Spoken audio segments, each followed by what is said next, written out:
ইংরাজি দ্বিতীয় পত্রে যদি একান্তই তুমি কোনো রুলস না জানো, কোনো কিছু না জানো, ন্যারেশন জানো না, কম্পিটিং সেন্টেন্স জানো না, বা তুমি কিছুই পারো না, বা এখন তোমার কাছে একান্ত সময় নেই রুলস জানার, তারপরেও তুমি কিভাবে খুব অনায়াসেই 60+ মার্ক অর্জন করতে পারো, আজকের এই ভিডিওতে মেনলি আমি এটা দেখাবো। তুমি আমার স্ক্রিনে দেখতে পাচ্ছ ঢাকা বোর্ড 2023-এর একটি প্রশ্ন আমি উদাহরণস্বরূপ রেখেছি, কারণ এই প্রশ্নগুলো তোমাদের প্যাটার্নে রয়েছে। তো এই প্রশ্নগুলো কিভাবে কোন প্রশ্নের উত্তর করা যেতে পারে, কোন টেকনিকগুলো ফলো করে আমরা ইজিলি মার্কগুলো অর্জন করতে পারি, সেই বিষয়টা আজকে তোমাদেরকে বলাবো। সর্বপ্রথম যদি আমাকে কোনো স্টুডেন্ট বলে ভাই আমি একান্তই কিছু পারি না, বা আমি কিছু পড়তেও চাই না, কিন্তু না পড়েও শুধু এই ভিডিওটা দেখে অন্তত যেন পাস মার্কটা অর্জন করতে পারি, তাহলে আমরা কোনগুলো উত্তর করব? সেক্ষেত্রে আমি তোমাকে বলবো সর্বপ্রথম 2 নম্বর প্রশ্ন উত্তর করবা। কিভাবে করবে এটা তো আমি অলরেডি এই ক্লাসেই বলে দিব। তো 2 নম্বর প্রশ্ন ফুল পাওয়া যায়, 4 নম্বর প্রশ্ন ফুল মার্ক পাওয়া যায়, ঠিক আছে। তারপরে তুমি এখানে উত্তর করতে পারো হলো 6 নম্বর প্রশ্ন, এখানেও সম্পূর্ণ মার্ক অর্জন করা যায়। আর সর্বশেষ তুমি উত্তর করতে পারো 9 নম্বর প্রশ্ন। তো এইটার জন্য তোমাকে কোনো কিছু পড়ার দরকার নেই। আর রিটেন পার্ট 10, 11 এবং 12 এই প্রশ্নগুলো করলে যে কোনো স্টুডেন্ট কিছু না পড়ে, একান্তই সে কিছুই পড়ে নাই, কিন্তু তারপরেও সে অন্তত পাস মার্ক অর্জন করতে পারবে। কিন্তু যেহেতু আজকের ক্লাসে শুধু পাস নাই, 60+ মার্ক অর্জন করার মেন টপিক, তো আমি সেই বিষয়টা নিয়ে একটা একটা করে প্রত্যেকটা টপিকের উপরে তোমাকে বুঝিয়ে দিব যে আসলে কোন টপিকটা কোন রুলসের অনুসরণ করতে পারো। সর্বপ্রথম তুমি কিছুই পারো না, আমি ধরে নিলাম যে ঢাকা বোর্ড 2023-এর সম্পর্কিত আমি কিছুই জানি না বা আমি কিছু পারি না, ঠিক আছে। তো আমি এই প্রশ্নের উত্তরটা কিভাবে করব সেই বিষয়টা তোমাদের সাথে শেয়ার করি।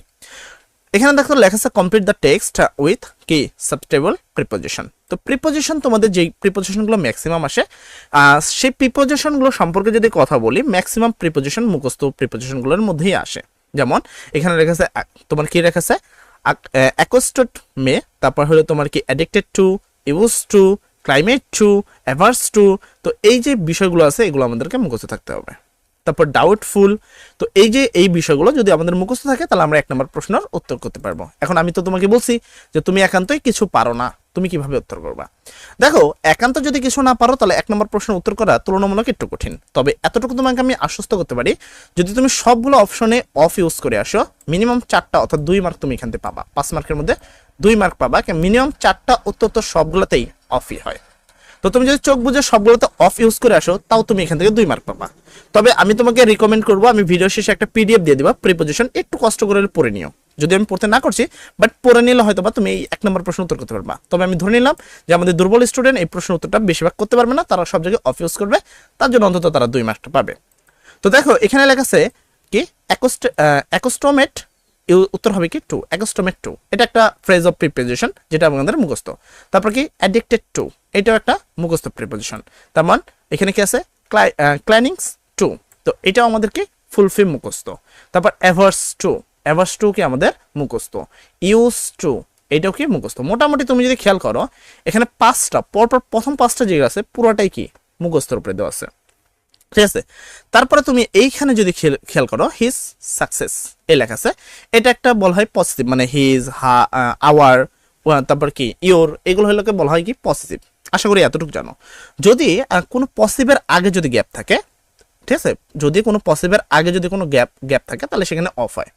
যেখানে হিজ সাকসেস আছে তার মানে এটা পজিটিভের আগে গ্যাপ থাকার কারণে এখানে তুমি নিঃসন্দেহে বলতে পারো যে এখানে অফ হবে, ঠিক আছে। আমি টেকনিক বুঝাচ্ছি তোমাকে যে কোথায় কি হয়। তো এই পরবর্তীটা যদি দেখো এখানেও কিন্তু হিজ ডিউটিস আছে। তো হিজ তো এখানেও তোমার কি তোমার যেটা আছে পজিটিভ হওয়ার কারণে এইখানেও তোমার হবে কি অফ। তারপর দেখো এইখানেও আছে হিজ ডিউটিস, তো এখানেও কি হবে, এখানেও তোমার হবে অফ। কথা ক্লিয়ার? তো আমাদের প্রথম পাঁচটা তো মুখস্থ ছিল, এই 3টে আমরা ইজিলি করতে পারি, যেহেতু এখানে পজিটিভ আছে, পজিটিভ থাকলে সেখানে উত্তরটা হবে অফ, পজিটিভ থাকলে সেখানে উত্তর হবে কি অফ। মধ্যে দিয়ে আমরা যদি না পারি, এখানে দেখো হিজ আছে, এখানেও হিজ আছে, তার মানে হিজ ট্যালেন্ট, এখানেও তাহলে উত্তরটা হবে কি, এখানেও তার উত্তরটা হবে কি অফ, ঠিক আছে। তাহলে এখানেও এই যে এস নাম্বার যে উত্তরটা আছে সেটাও কি অফ হবে। তাহলে বাকি রইল শুধু এটা, হি বিহেভস ওয়েল ড্যাশ কি অল। তো এই একটা তুমি পারবা না। তুমি যদি এই টেকনিকটা ইউজ করো তাহলে আমি এই টেকনিকটা মূলত তোমাকে কি শিখালাম, প্রথমত কিছু মুখস্থ পিডিএফ থাকা উচিত, যেটা আমি তোমাকে ভিডিও শেষে দিয়ে দিব। এটা যদি মুখস্থ থাকে তুমি এমনি নর্মালি 5টা তো উত্তর দিতেই পারবা, কেমন 4-5টা থাকে একবারে মুখস্থ। আর যদি কোনো কিছুর সাথে প্রিপোজিশন থাকে, যেমন হলো তোমার positive case, our, your, his, her, এগুলো যদি থাকে তাহলে তার পূর্বে বসে অফ। মোটামুটি একটা ক্লিয়ারলি ধারণা দেওয়ার চেষ্টা করলাম।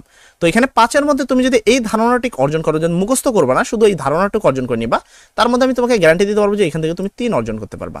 ঠিক আছে, 4টা তো পারবা না, যেহেতু 4টা তো মুখস্থই থাকে। তুমি শুধু এতটুকু ধারণার উপরে 3 মার্ক অর্জন করতে পারবে এই নিয়ে আসে। আর এবার 2 নম্বর প্রশ্ন আসে।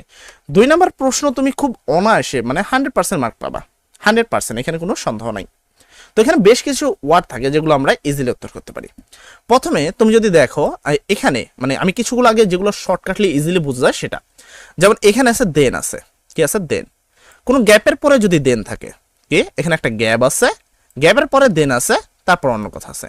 তো কোনো গ্যাপের পরে যদি দেন থাকে তাহলে উড রেদার হয়, তার মানে এই 2 নম্বর প্রশ্নের উত্তর হবে উড রেদার। ইজিলি কথা কি আছে, কোনো একটা গ্যাপ আছে, গ্যাপের পরে কি আছে দেন আছে। তো এরকম মানে একটা ওয়ার্ডের একটা লাইনের মধ্যে যদি একটা গ্যাপ দিয়ে দেন দিয়া ওই লাইনে মানে ফুল স্টপের আগে যদি কিছু লেখা থাকে তাহলে আমরা এখানে ইজিলি বসাতে পারি উড রেদার। ঠিক আছে, উড রেদার বসে গেল। তারপরে তুমি দেখো এখানে কোশ্চেন মার্ক আছে এবং এখানে ফার্স্টে গ্যাপ আছে। প্রথমে গ্যাপ এবং লাস্টে যদি কোশ্চেন মার্ক থাকে, এখানে 3টা জিনিস বসে। প্রথম উড ইওর মাইন্ড, ঠিক আছে, প্রথম বসে কি would your mind, what's it like, তারপর হলো হোয়াট ইফ। তো এখানে যদি অপশন নেই খেয়াল করি, এই অপশনগুলোর মধ্যে তুমি যদি দেখো হোয়াট ইজ লাইক আছে, উড ইওর মাইন্ডও নাই, অথবা তোমার যে পরবর্তী হোয়াট ইফ এটাও কিন্তু এখানে নাই। তার মানে এখানে ইজিলি এই প্রশ্নের উত্তরটা কেবে হোয়াটস ইট লাইক। ঠিক আছে, হোয়াটস ইট লাইক তোমার কি ওয়াচিং এ, এই উত্তরটা আমাদের হয়ে গেল। তো আমি এখানে 2টার উত্তর কিন্তু অনায়াসে করতে পারলাম। কি প্রথমে কি যদি কোনো প্রথমে গ্যাপ থাকে এবং লাস্টে দেন থাকে তাহলে সেটা নিঃসন্দেহে কি হবে উড রেদার হবে, এটা তুমি 100% ধরতে পারো। প্রথমে গ্যাপ আছে, লাস্টে ফুল স্টপ আছে, মানে কি প্রশ্নবোধক আছে, সেক্ষেত্রে উত্তর 3টা হতে পারে, would your mind, what's it like, অথবা কি হোয়াট ইফ। তো অপশনে যেহেতু একটাই আছে তো আমার এইটা উত্তর হয়ে গেল। তারপরে দেখো আমি এই প্রশ্নটার উত্তর করবো। এখানে 2টা গ্যাপ আছে, কয়টা গ্যাপ আছে, 2টা গ্যাপ এবং কোশ্চেন মার্ক আছে। মনে রাখবো যে 2টা গ্যাপ এবং কোশ্চেন মার্ক থাকলে হোয়াট ডাজ লুক লাইক এই ওয়ার্ডটা এখানে বসে। তো যেহেতু এখানেও গ্যাপ আছে, এখানেও গ্যাপ আছে এবং কোশ্চেন মার্ক আছে, তাহলে এই 3 নম্বর উত্তর হবে হোয়াট ডাজ লুক লাইক। মানে আমি সবচেয়ে সহজগুলো আগে দেখাচ্ছি। দেন থাকলে মানে প্রথমে গ্যাপ লাস্টে দেন থাকলে উড রেদার। ঠিক আছে, প্রথমে গ্যাপ লাস্টে কোশ্চেন মার্ক থাকলে তাকে বলা হয় what if, what's is like, would your mind. ঠিক আছে, আর 2টা গ্যাপ থাকলে এবং কোশ্চেন মার্ক থাকলে সেখানে হবে হোয়াট ডাজ লুক লাইক। হয়ে গেল মোটামুটি আমাদের ক্লিয়ার। আচ্ছা, তারপরে যদি কোনো তারিখ, কোনো সাল এই ধরনের কোনো কথা থাকে, যেমন এখানে আছে 16 ডিসেম্বর 1971 সাল।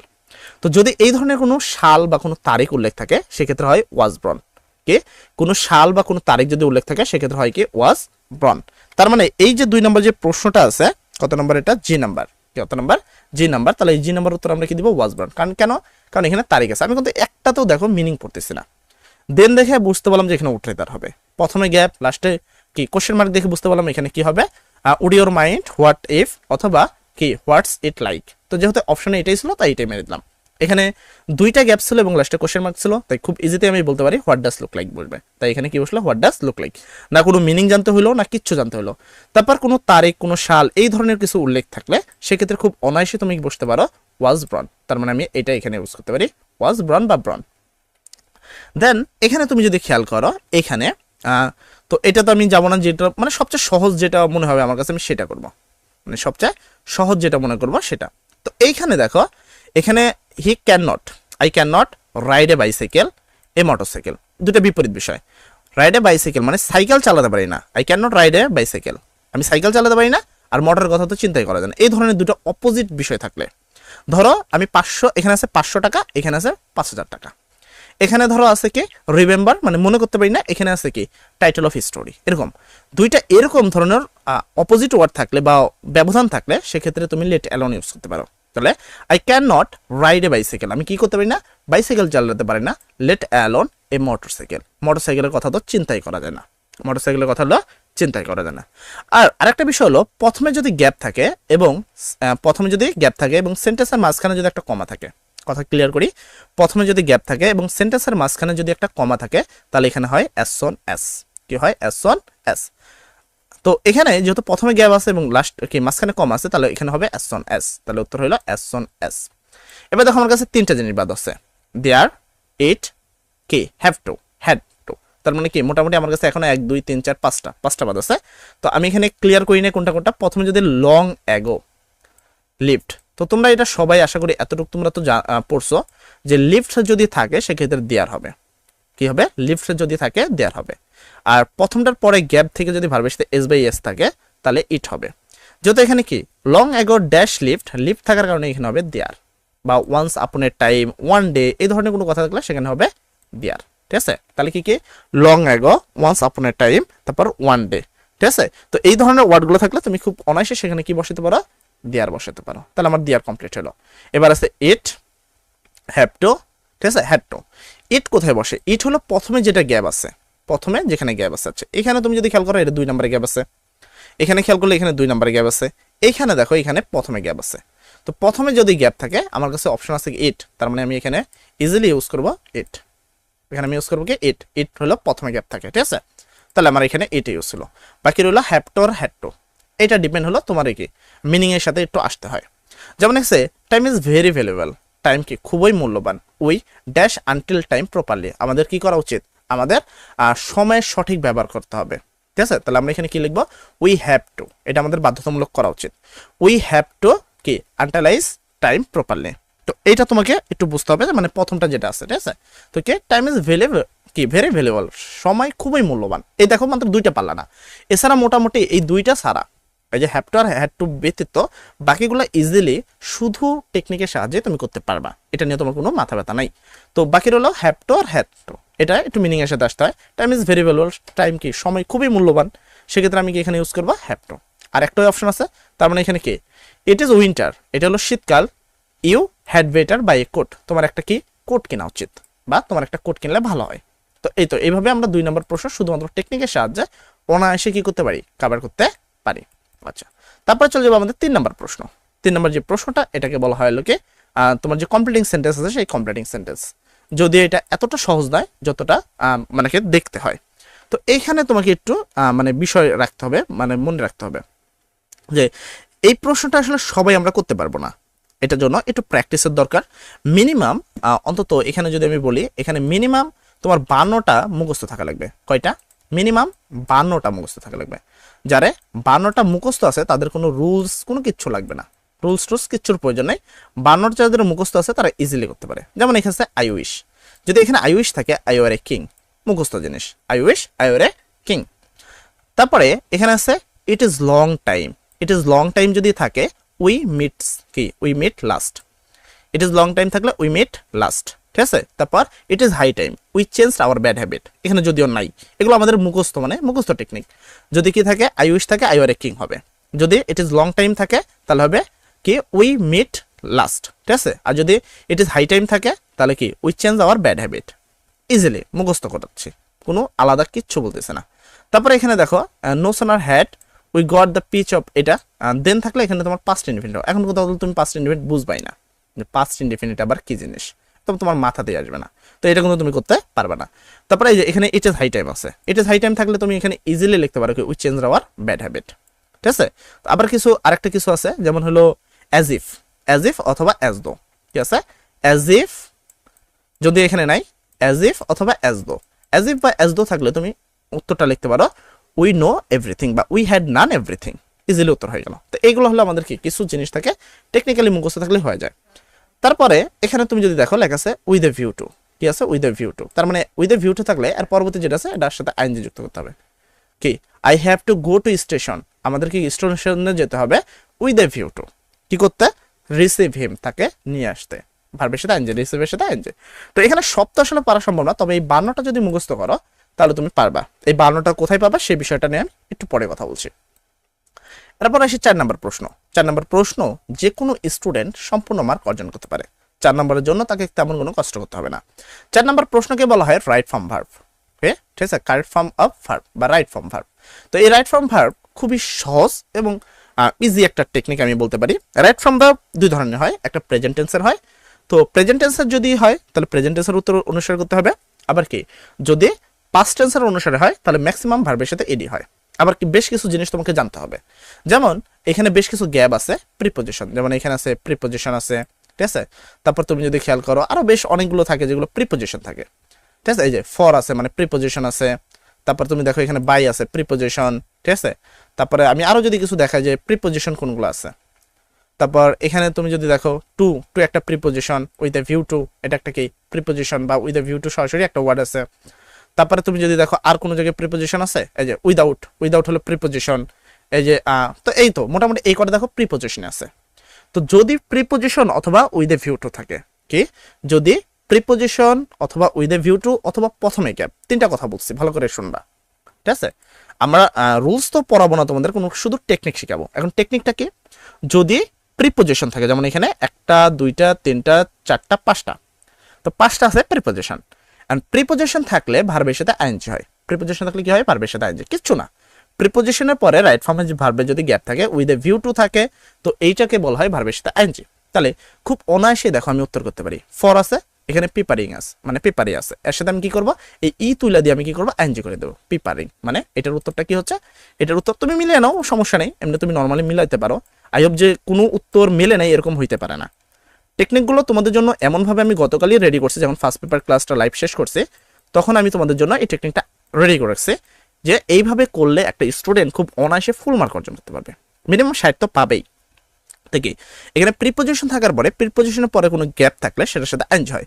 পেপার ছিল, পেপারের সাথে আমি আইএনজি ইউজ করে দিলাম, পেপারিং। দেখো এটার উত্তর তুমি এই পাবে। তারপরে এখানে ফর আছে, ফর এখানে কি আছে, লাই, লাইয়ের সাথে কি লিখবা, আইএনজি। এ দেখো ই আর আই তো আছেই, তার মানে এল আই, মানে এখানে আই আই তো দেওয়া যায় না, তাহলে ওয়াই দিতে হবে, ঠিক আছে, L I Y I N G, line. কারণ মাঝখানে কখনো আই হয় না, এটা হয়তো তুমি গ্রামাটিক্যাল হিসেবে জানো। বাই আছে, বাই একটা প্রিপোজিশন, রিড আছে, রিডের সাথে কি করবো, আইএনজি, রিডিং। তারপর with a view, with a view to থাকলে ভার্বের সাথে আইএনজি, রিমুভিং, ঠিক আছে। তারপর উইদাউট, এটাও একটা প্রিপোজিশন, ভার্বের সাথে আইএনজি, ওয়ার্কিং। তো দেখো শুধু একটা বিষয় জানে মোটামুটি কতগুলোর উত্তর করতে পারলা, একটা দুইটা তিনটা চারটা পাঁচটা, পাঁচটার উত্তর হয়ে গেল, পাঁচটার উত্তর হয়ে গেল। যেখানে অ্যাকচুয়ালি তোমাদের কয়টা থাকবে, আমি যদি একটু তোমাদের বিষয়টা আসে, তোমাদের হলো মডিফায়ার না এইটা, এটা তোমাদের থাকবে হলো 14, মানে 7 মার্কের প্রশ্ন থাকবে। তো এখানে কয়টা আছে, এখানেও 7 মার্কের আছে, মানে সেম টু সেম মার্ক, কোনো সমস্যা নাই। তাহলে 7 মার্কের মধ্যে 5টা তো প্রিপোজিশনে থাকে, প্রিপোজিশন এবং উইথ এ ভিউ টু থাকে। তো যদি প্রিপোজিশন বা উইথ এ ভিউ টু থাকে, তারপরে কি ভার্বের সাথে কি হয়, আইএনজি ফ্রম হয়। তো আমাদের একটা টেকনিক শেষ হয়ে গেল। এবার আমাদের মডাল অক্সিলারি ভার্ব আমরা চিনি কি, যদি না চিনি একটু চিনে নিবা। মডাল অক্সিলারি ভার্ব আমরা এটাকে বলি, যেমন হলো shall, should, will, would, can, could, may, might, ঠিক আছে, মাস্ট, হ্যাভেন্ট। যেমন এখানে যদি মডাল অক্সিলারি ভার্ব বলি, এখানে দেখো মডাল অক্সিলারি ভার্ব আছে মাস্ট, মডাল অক্সিলারি না, মডার্ন অক্সিলারি ভার্ব, ঠিক আছে, মাস্ট আছে। তো এই মাস্টারটা আমি একটু গোল দিয়ে দিব, কেন দিব আমি একটু পর বোঝাচ্ছি। আগে মডাল অক্সিলারি ভার্ব দেখি, যে মডাল অক্সিলারি ভার্ব কয়টা আছে। এখানে একটা আছে, তারপর এখানে আছে শুড, এই শুড শ্যাল শুড একটা মডাল অক্সিলারি ভার্ব, ঠিক আছে। তো এটা একটা মডাল অক্সিলারি ভার্ব। তারপরে যদি আমি একটু খেয়াল করি আর কোনো জায়গায় মডাল অক্সিলারি ভার্ব আছে কিনা একটু দেখবা, ঠিক আছে। এখানে দেখো শুড আছে, মডাল অক্সিলারি ভার্ব, ঠিক আছে। তারপরে যদি দেখি আর কোনো জায়গায় মডাল অক্সিলারি ভার্ব, আর কোনো জায়গায় কিন্তু মোটামুটি মডাল অক্সিলারি ভার্ব নাই। এখন যদি মডাল অক্সিলারি ভার্ব অথবা টু হয়, এখানে দেখো এক জায়গায় টু আছে, যে ঠিক আছে, ট্রাইং টু। যদি কি আমি আর একটু কথাটা রিপিট করি, যদি মডাল অক্সিলারি ভার্ব অথবা টু হয়, তাহলে সেই গ্যাপের কোনো পরিবর্তন করতে হয় না, যা আছে সেটাই উত্তর। যেমন এখানে আছে মাজেন্ট, মাস্ট একটা মডাল অক্সিলারি ভার্ব, তার মানে এটার উত্তর ওয়েস্টই হবে, উত্তর হবে ওয়েস্ট টাইম, ঠিক আছে। তারপর তুমি যদি খেয়াল করো, তারপরে যদি এখানে দেখো শুড আছে, এটা একটা মডাল অক্সিলারি ভার্ব, তাহলে এখানে কি পার্টিসিপেট আছে, পার্টিসিপেটই উত্তর হবে। মডাল অক্সিলারি ভার্ব থাকলে তার কোনো পরিবর্তন করতে হয় না। আমি কথা ক্লিয়ার বুঝাতে পারছি, মডাল অক্সিলারি ভার্ব থাকলে তার কোনো পরিবর্তন করতে হয় না, সেটা প্রেজেন্টে থাক আর পাস্টে থাক। তারপরে যদি এখানে ছিল একটা মডাল অক্সিলারি ভার্ব, এই জায়গাটায় শুড ছিল, তার মানে এটার উত্তর হবে কাম, যা আছে তাই। মডাল অক্সিলারি ভার্ব থাকলে কি হবে না, কোনো চেঞ্জ হবে না। তাহলে আমি এখানে দুইটা টেকনিক তোমাকে শিখালাম। ফার্স্ট, যে কোনো প্রিপোজিশন থাকলে বা উইথ এ ভিউ টু থাকলে তার সাথে ভার্বের সাথে আইএনজি হয়, অথবা প্রথমে গ্যাপ থাকলে, অথবা প্রথমে তিনটা বিষয়, প্রিপোজিশন থাকলে, প্রিপোজিশনের পরে গ্যাপ থাকলে, প্রথমে গ্যাপ থাকলে, উইথ এ ভিউ টু থাকলে, এই তিনটা থাকলে কি হয়, ভার্বের সাথে আইএনজি হয়। মডাল অক্সিলারি সেকেন্ড হলো মডাল অক্সিলারি ভার্ব থাকলে কোনো চেঞ্জ হয় না, মডাল অক্সিলারি ভার্ব থাকলে কোনো চেঞ্জ হয় না, যেমন এখানে আছে। আর মডাল অক্সিলারি ভার্ব এবং কি টু এর পরে যদি ভার্ব থাকে তাহলে কোনো চেঞ্জ হয় না, মানে সাকসেসটা উত্তর হবে। কথা ক্লিয়ার? আচ্ছা, মোটামুটি এই দুইটা টেকনিকের সাহায্যে তুমি যদি খেয়াল করো, তোমার ম্যাক্সিমাম উত্তর হয়ে গেছে 1 2, ঠিক আছে, 3 4, তারপর হলো 5 6 7 8 9, 9টা উত্তর হয়ে গেছে। থাকে কটা, 14টা, তার মধ্যে 9টা 10টা উত্তর হয়ে গেছে, আর কটা হলো 4টা। এই 4টা যদি রুলস ছাড়া তুমি না পারো তাতেও কোনো আহামরি কোনো সমস্যা নাই, ঠিক আছে। এবার আমি আরেকটা বিষয় আসি, আরেকটা বিষয় হলো তোমার যে কোনো অক্সিলারি ভার্বের পরে অনেক ক্ষেত্রে গ্যাপ থাকে, যেমন এখানে ইজ আছে, ঠিক আছে, am is are was were, এই 5টার পরে যদি গ্যাপ থাকে ভার্বের সাথে আইএনজি হয়। আমি কথাটা কি বুঝাইতে পারছি তোমার? Am, is, are, was, were, এই 5টার পরে যদি কোনো গ্যাপ থাকে সেটা হয় ভার্বের সাথে আইএনজি। যেহেতু এখানে কি আছে, তোমার ইজ আছে, ইজ এমিজার ওয়াজের 5টার মধ্যে এই ইজ আছে, তাই এই ভার্বের সাথে আইএনজি হবে, মানে কলিং হবে। তাহলে উত্তরটা এখানে কি হবে? উত্তরটা হবে এখানে কলিং। তাহলে আমার এই উত্তরটা কিন্তু হয়ে গেল। তো এরপরে আছে এখানে বি ভার্ব।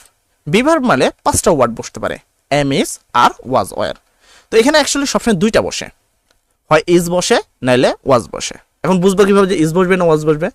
এটা ডিপেন্ড করে এই যে পুরো মানে প্যাসেজটা আছে, এই পুরো প্যাসেজটা তোমাকে এই পুরো প্যাসেজটার মধ্যে মানে খুঁজে দেখতে হবে যে এমিজার অথবা ভার্বের সাথে ইজ বা ইজ আছে কিনা। তাহলে এটা প্রেজেন্ট টেন্স, আর প্রেজেন্ট টেন্স থাকলে উত্তরটা হয় হলো ইজ। প্রেজেন্ট টেন্স থাকলে উত্তরটা হয় ইজ। যদি আমি খেয়াল করি এখানে ইজ আছে, তার মানে এটা প্রেজেন্ট টেন্স, তাহলে এই উত্তরটা হবে ইজ। আর যদি ওয়াজ আর থাকে, যদি পুরো সেন্টেন্সটার মধ্যে, এখানে দেখো পুরো প্যাসেজের মধ্যে কোনো ওয়াজ আর নাই, এখানেও দেখো ইজি আছে, যদি ওয়াজ আর থাকে তাহলে উত্তরটা হয় ওয়াজ। কথা ক্লিয়ার? এই বি ভার্ব বলতে বোঝানো হয় এটা। আর তাহলে বাদ রইল কোনটা? আর মোটামুটি তার বাদই নাই, তুমি যদি খেয়াল করো আর তেমন একটা বাদ নাই, ঠিক আছে। এটাও তো আমরা ভার্বের সাথে আইএনজি ইউজ করছি, তো আমাদের এটা উত্তর হয়ে গেছে।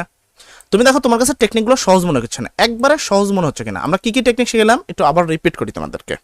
প্রথম বললাম যে কোনো প্রিপোজিশনের পরে যদি আইএনজি থাকে, যদি যে কোনো প্রিপোজিশনের পরে যদি গ্যাপ থাকে, সেটা হয় কি আইএনজি ফর্মে উত্তর হয়। যে কোনো প্রিপোজিশনের পরে গ্যাপ থাকলে কি হয়? ING form, number 1।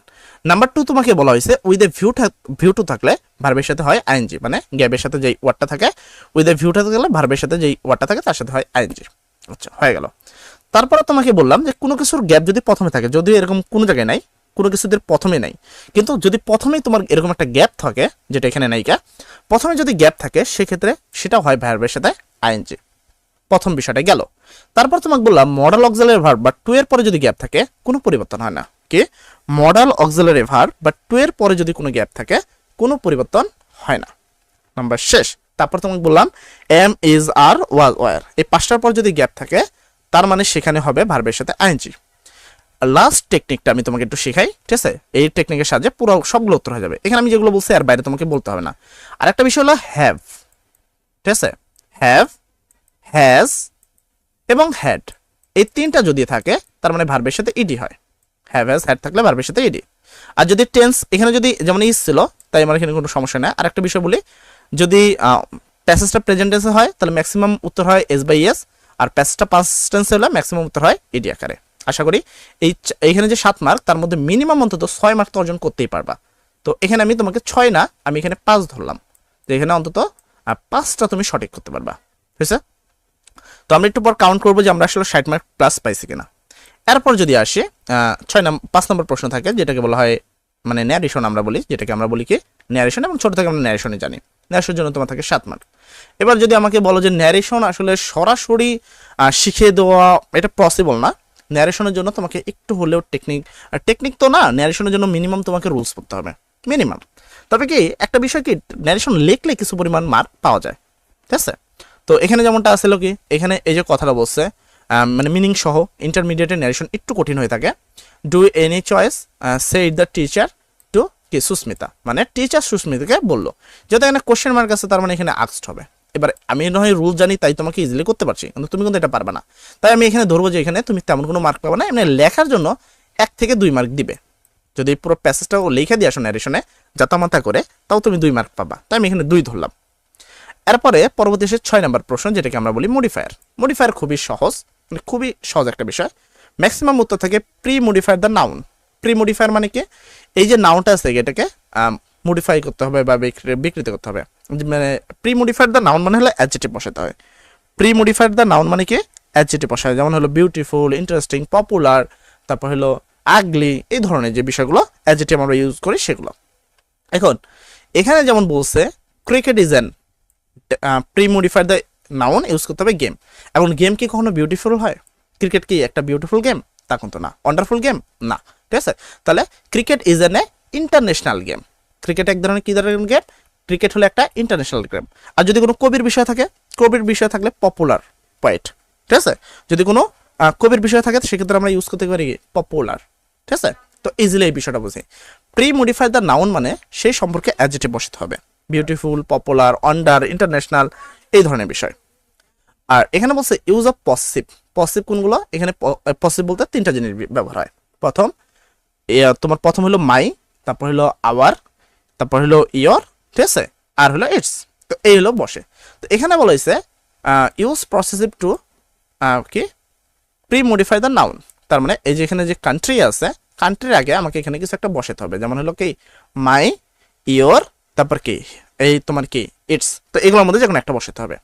তো পসিভ দ্য নাউন্সের এখানে কান্ট্রি, তাহলে কি আমরা যদি এটা রিডিংও বলতে যাই আওয়ার কান্ট্রি উচ্চারিত হয়, তাহলে কি it is not a game of our country, it is not a game of our country. তার মানে আমি এখানে উত্তরটা আওয়ার করতে পারি, এটা গুলো পসিটিভ, কয়েকটা জিনিস বসে। তারপর এখানে সি নাম্বার বলছে use a noun adjective to modify the noun, ঠিক আছে, ইউজ এ। যদি এই টপিকগুলো প্রত্যেকটা টপিকের উপরে আমি ভিন্ন ভিন্নভাবে আবার ক্লাস দেবো, তুমি টেনশন নিও না, প্রত্যেকটা টপিকের উপরে আবার ভিন্ন ভিন্নভাবে কি ক্লাস দেওয়া হবে, যেন অন্তত আমরা 7-8টা মডেল করে তোমাদেরকে বুঝাতে পারি যে হ্যাঁ আসলে এটার উত্তর এভাবে করতে হবে। তাহলে এখানে বলছে এ ড্যাশ, ঠিক আছে, একটা তোমার এখানে একটা নাউন বসাতে হবে কি ম্যাচ। তাহলে এখানে কি a cricket match is played between two team, একটা ক্রিকেট ম্যাচ থাকে যেটা কি দুজনের মধ্যে কি খেলা হয়। Dash use a distributive pronoun to কি প্রিমোডিফাইড নাউন। ডিস্ট্রিবিউট মানে কি, ডিস্ট্রিবিউটের মানে তোমাকে এখানে বুঝতে হবে। ডিস্ট্রিবিউট মানে হলো অ্যাজ, তারপর দিস, দোস, এই যে বিষয়গুলো এগুলো বসাতে হবে। তুমি চাইলে এখানে অ্যাজ বসাতে পারো, দিস টিম বসাতে পারো, কোনো বিষয় না। তো এখানে অ্যাজ আর টিম মানে এখন এই যে টিমগুলো আছে কনসিস্ট অফ, এভাবে আমরা ইউজ করতে পারি। বা এইভাবে আসলে সকল শিক্ষার্থী যেটাকে উত্তর করতে পারবে তেমনটা নয়, যদি এই টপিকটার উপরে আমি একটা ভিডিও দিব ইনশাল্লাহ পরবর্তী আজকের মধ্যে পেয়ে যাবা। তোমাদের এই ভিডিওটা আমি করছি বর্তমান বাজে হলো তোমার কত 12টা বাজে, অর্থাৎ এই তুমি সন্ধ্যার মধ্যে সব বিষয়ে একটা করে ভিডিও পেয়ে যাবা। তো এটা যদি আমরা সেই টেকনিকে শিখতে পারি তাহলে এখান থেকে আমরা কিছু পরিমাণ মার্ক পাবো, বেশিরভাগ 5-এর মধ্যে 2-এর বেশি কেউ পাবে না, এটা আমি জানি, ঠিক আছে, মানে এখানে সবার পক্ষে সব সম্ভব না। তারপরে যদি আসে তার পরবর্তী প্রশ্ন থাকে ইউজ অফ কি অ্যাপ্রোচার্স কানেক্টর ইন দ্য গ্যাপ। কানেক্টরের একটা মজার বিষয় কি জানো, কানেক্টরের সবচেয়ে মজা লাগে আমার এই বিষয়টা, যদি কোনো জিনিসে ফার্স্টলি খুঁজে পাও, যে প্রথমত ফার্স্টলি হলে পরটা হয় সেকেন্ডলি, পরটা হয় থার্ডলি, পরটা হয় ফোর্থলি, তারপর অ্যাজ এ রেজাল্ট কানেক্টরের জন্য একটু মিনিংয়ের প্রয়োজন আছে, মিনিং সহ পড়তে হবে। তো কানেক্টরও মোটামুটি সবাই উত্তর করতে পারবে এমনটা নয়, কানেক্টর কিন্তু সবার জন্য না। যেমন এখানে বলা হয়েছে কি happiness is a relative term as it independence আপন এ টাইম। তাহলে এখানে কি এখানে হবে কি অ্যাজ ইট অ্যান্ড কি ডিপেন্ডস আপন এ সাম ফ্যাক্টর। তো এটা এরকম। তো কানেক্টরটা আমি তোমাকে আলাদা ক্লাস দেবো কানেক্টরের জন্য। তো আমি তোমাকে বলবো এই দুটার উত্তর একটু থেমে করবা, বিশেষ করে 6 নাম্বার এবং 7 নাম্বারটা থেমে করবা। এই গ্যাপগুলো তোমাদেরকে মানে তোমাদের পরীক্ষার কেন্দ্রে শিখিয়ে দিতে হবে। বিগত সালগুলোতে এই গ্যাপগুলো কিন্তু ম্যাক্সিমাম মানে ছাড়রা এই গার্ড যারা পড়ে তারা কিন্তু তোমাদের শিখিয়ে দেয়। তাই এটা নিয়ে অত প্যারা খাওয়ার দরকার নেই। তারপরেও যদি একান্তই না পারো সেই সম্পর্কিত আমি তোমাদেরকে বলবো যে এই সম্পর্কিত আমি আলাদাভাবে ক্লাস দিব, সমস্যা নেই। আর সিনোনিম অ্যান্টোনিমের কথা যদি বলি, তোমার এরপরে সিনোনিম অ্যান্টোনিম, সিনোনিম অ্যান্টোনিমের জন্য আমাদের টোটাল 252টার সিনোনিম অ্যান্টোনিম আছে, একটা ছক আছে। তো এই সিনোনিম অ্যান্টোনিমের ছকটা মুখস্থ করলে ইজিলি পারবা। যেমন গুড, গুড এর অ্যান্টোনিম মানে গুডের বিপরীত অর্থ কি, গুডের বিপরীত হলো ব্যাড, গুডের বিপরীত হলো bad. B number sir writer, রাইটারের সিনোনিম কি, রাইটার মানে কি লেখক, লেখকের সিনোনিম হলো অথরিটি, অথর, ঠিক আছে, অথর। স্পিকার, স্পিকার মানে কথা বলা, এর সিনোনিম বলতে হবে। স্পিকার মানে কি কথা বলা, এর সিনোনিম কি, সেগুলো অরাটর। তারপর হলো রেসিটেশন, রেসিটেশন, তার সিনোনিম কি, রেসিটেশন হলো রিডিং। তো এই বিষয়গুলো অলরেডি আমি ক্লাস নিয়ে রাখছি তোমাদের জন্য, তাও যদি তুমি চাও ইজিলি আমি ক্লাস পাবো। তার মানে এখানে 3টা তোমাকে আমি একটু না করতে বললাম, 6, 7, 8 এই টপিকটার উপরে আমি আবার ক্লাস দিব, কারণ এই টপিকটা একবারে আসলে বোঝানো সম্ভব না, বা এরকম সরাসরি ইজিলি বোঝানো সম্ভব না, এটার জন্য আলাদা একটা ক্লাসের প্রয়োজন। আর এটা তো খুবই সহজ, পাঞ্চুয়েশন, পাঞ্চুয়েশন খুব ইজি। এখানে তোমাকে 3টা জিনিস ইউজ করতে হবে। তো ফার্স্ট হলো তোমার কি ইনভার্টেড কমা, আর ডাব্লিউএস প্রোনাউন দ্বারা শুরু হলে কি কোশ্চেন মার্ক, তারপরে কি এখানে যে মেন কথা এখানেই বসাতে হবে কমা ফুল স্টপ। এটা এখানে যা যা আছে তাইটাই লিখতে হবে, আর বাইরে কিছু লেখার প্রয়োজন তো তোমার নাই, জাস্ট যা যা আছে তাইটাই লিখবে। এখানে এই জিনিসগুলো ইউজ করতে হবে। তোমার কি কি ইউজ করতে হবে, ইনভাইটেড কমা, যেমন এখানে কি এখানে হবে ইনভাইটেড কমা, এখানে ইনভাইটেড কমা, এখানে গ্যাপ, আই এর সাথে এম এর সাথে এখানে একটা কমা হয়, তারপর সরি, সরির কাছে এখানে একটা কমা হয়, সরি স্যার ফুল স্টপ হয়, ইনভাইটেড কমা এখানে হয় ইনভাইটেড কমা, তারপর I didn't mean to walk, তো এই পর্যন্ত কথাটা শেষ হবে। তারপর এখান থেকে আবার নতুন কথা, ঠিক আছে। তো আই ওয়াজ জাস্ট এই পর্যন্ত কথাটা শেষ হবে, এই পর্যন্ত আই ওয়াজ জাস্ট প্লেইং, এখানে কথাটা এই পর্যন্ত শেষ হবে। তো এরকম, তো এগুলো কিভাবে হবে এটা তুমি ইজিলি 2-1টা বোর্ড করলে প্র্যাকটিস করতে পারবা। এছাড়াও প্রতিটা টপিকে আমাদের কিন্তু ক্লাস আলাদা আলাদাভাবে আপলোড করা থাকবে এবং সেগুলো তোমরা খুব অনায়াসে দেখলে এইচএসসি পরীক্ষা 2026 ছাত্ররা অবশ্যই একটা বেস্ট রেজাল্ট করবা। আর একটা কথা বলি, আমাদের ইউটিউব চ্যানেলে কিন্তু ইতিমধ্যেই তোমাদের জন্য সকল কিছু আপলোড দিয়েছে এবং আমাদের একটি নতুন কোর্স তোমাদের জন্য লঞ্চ হচ্ছে, যে কোর্সটি থাকছে হলো এইচএসসি পরীক্ষা 2026 ইংরেজি ফার্স্ট পেপার এবং সেকেন্ড পেপার, এই দুটি সাবজেক্টে মাত্র 1020 টাকার বিনিময়ে তোমরা আমাদের সাথে লাইভ ক্লাসে থাকতে পারবে, অর্থাৎ আমরা তোমাদের সাথে সরাসরি লাইভ ক্লাস নেব এবং তোমাদের প্রত্যেকটা ডাউট মিনিং সহ বুঝিয়ে দেব বিভিন্ন টেকনিকের সাহায্যে। এবার তোমাদের বলি, ইংরেজি এমন একটা সাবজেক্ট, ইতিমধ্যে তোমরা জানো যে তোমাদের কিন্তু বড় ভাইয়ারা এসএসসি 2025 যারা, তারা কিন্তু প্রচুর পরিমাণে ফেল করছে, প্রায় 6.5 লক্ষ ছাত্রছাত্রী ফেল করছে, তার মধ্যে ইংরেজি ফেলের পার্সেন্টেজটা কিন্তু সবচেয়ে বেশি। তাই অবশ্যই ইংরেজি নিয়ে তোমাদের সিরিয়াস হওয়ার দরকার আছে। যদি কেউ মনে করে যে না আমি ইংরেজি কোর্স করব না বা আমি পিডিএফ কিনবো, সেক্ষেত্রে দেখবো অবশ্যই ভিডিও ডেসক্রিপশনের লিঙ্কে আমাদের হোয়াটসঅ্যাপ নাম্বার দেওয়া রয়েছে, তো সেখানে আমাদের সাথে কথা বলে তোমার যদি ভালো লাগে আমাদের কথা এবং আমাদের সাথে কথা বলে তোমার যদি মনে হয় যে পিডিএফ গুলো নিবা, পিডিএফ এর মূল্য হলো একটি পিডিএফ এর মূল্য 100 টাকা, আর যদি সব সাবজেক্টের নাও তাহলে সেক্ষেত্রে 700 টাকা পড়বে তোমাদের, ঠিক আছে। আর যারা আমাদের কোর্সে সংযুক্ত হতে চাও তারাও অবশ্যই হোয়াটসঅ্যাপ নাম্বারে যোগাযোগ করবা। আমাদের ক্লাস কিন্তু অতি তাড়াতাড়ি শুরু হয়ে যাবে এবং ক্লাসগুলো লাইভ অবস্থায় থাকবে প্রত্যেকটা ক্লাস। তাই অবশ্যই যারা ক্লাসে সংযুক্ত হতে চাও তারা আমাদের সাথে কন্ট্যাক্ট করবে এবং বাকি যে টপিকগুলো আমি এখানে বুঝিয়ে দিইনি, অনেকগুলো টপিক দেখো এখানে স্কিপ করে দিয়ে গেছে, তো এই টপিকগুলোর উপরে কিন্তু ভিন্নভাবে মানে আলাদাভাবে ভিডিও আপলোড হবে, কেননা এই যে টপিকগুলো বাদ দিচ্ছে এখানে শুধুমাত্র দুইটা একটা টেকনিকের সাহায্যে করা সম্ভব নয়, কিছু রুলসের প্রয়োজন আছে, কিছু টেকনিকের প্রয়োজন আছে, তো এই জন্য এই ক্লাসগুলো একবারে দেওয়া সম্ভব হয়নি। আশা করি তুমি আমার কথাগুলো বুঝতে পেরেছো। তো অবশ্যই চ্যানেলটি সাবস্ক্রাইব করে আমাদের সাথে থাকতে পারো, আমাদের বাকি ক্লাসগুলো তোমরা করতে পারো, ঠিক আছে। এতটুকু তোমাকে আশ্বস্ত করতে পারি আমাদের প্রত্যেকটা ক্লাস তোমাদের জন্য বেস্ট হবে। আমি যেহেতু আমাদের কাছে স্মার্ট বোর্ড এখনো আসেনি, খুব ইতিমধ্যে বা খুব অল্প সময়ের মধ্যে আমাদের কাছে স্মার্ট বোর্ড চলে আসবে, তখন তোমাদের এই ক্লাসগুলো আরো ভালো করে ইমপ্রুভ সহ নেওয়া সম্ভব হবে। তখন আমরা সেই ক্লাসগুলো একটা কথা আমি বলতে চাই, তোমরা যেন অনেক ভালো পরীক্ষা দাও, তোমাদের পরীক্ষা যেন অনেক সুন্দর হোক, সবার জন্য দোয়া করি। সবাই ভালো থাকো, আসসালামু আলাইকুম।